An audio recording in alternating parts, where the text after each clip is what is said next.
Hello, my name is Mary Ebel, and I'm the Executive Director of North Bay Housing Coalition and Golden State Pool Trust.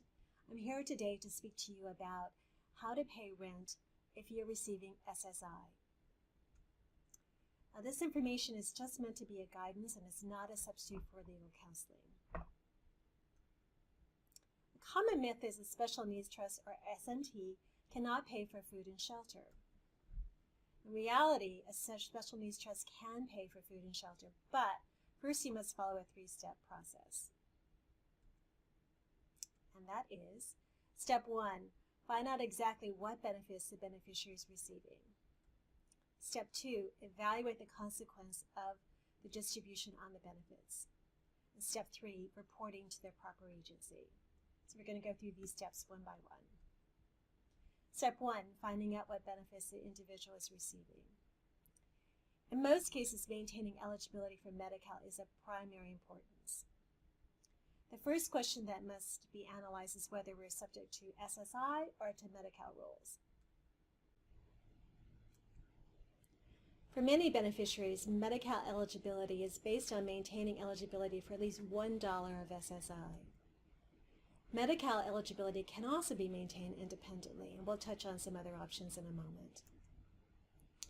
Step 2, evaluate the consequences of the distribution on the benefits.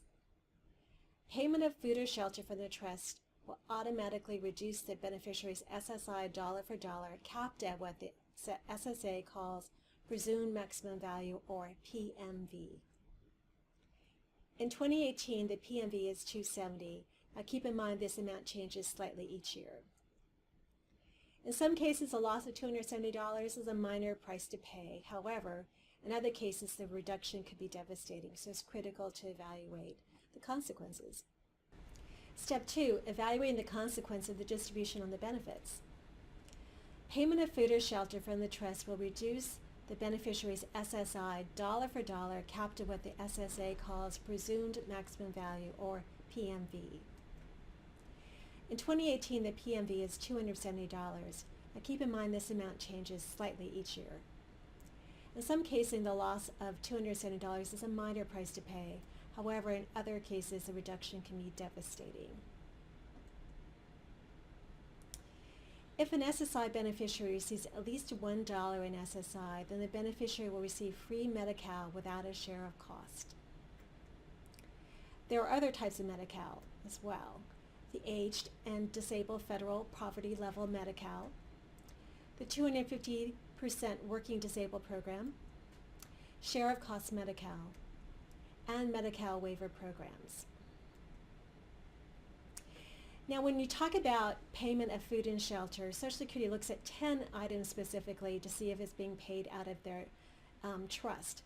And there are 10 household items specifically that Social Security will look at, and this is known as in-kind support and maintenance.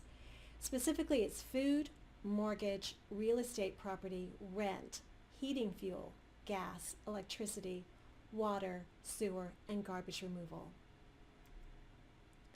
Let's look at some examples. In this case, when the payment of rent might be advisable.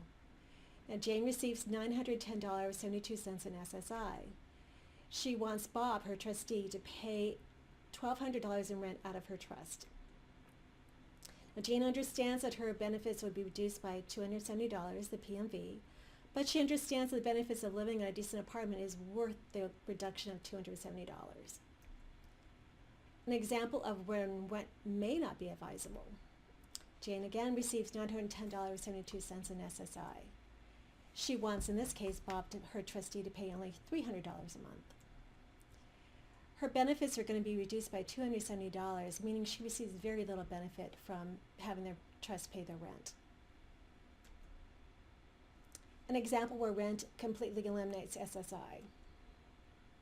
In this example, Jane receives $850 of SSDI and $60.72 of SSI. This includes the $20 disregard. She asks Bob, her trustee, to pay $1,200 out of her special needs trust. Payment of rent will cause the complete loss of SSI, but will not impact her SSDI. In this case, Bob and Jane might elect to have the rent paid by her special needs trust, but she will need to maintain her Medi-Cal eligibility without SSI. If Jane elects to do this and lose her SSI, she needs to maintain her Medi-Cal independently. And this means she needs to apply at her local Medi-Cal office. Step number 3, reporting to the proper agency. If payment of housing is reportable, then you need to report to the proper agency. If the beneficiary is receiving SSI, then a report needs to be made to the Social Security Administration. I'm going to touch on ABLE accounts as another option for paying rent for SSI recipients.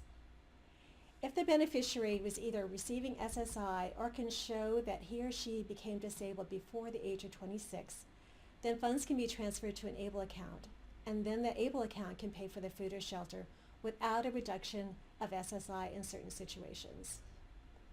To learn more about the ABLE accounts and rent for SSI, please view a separate video we've shot on this, and you can find that on our website, gspT.org.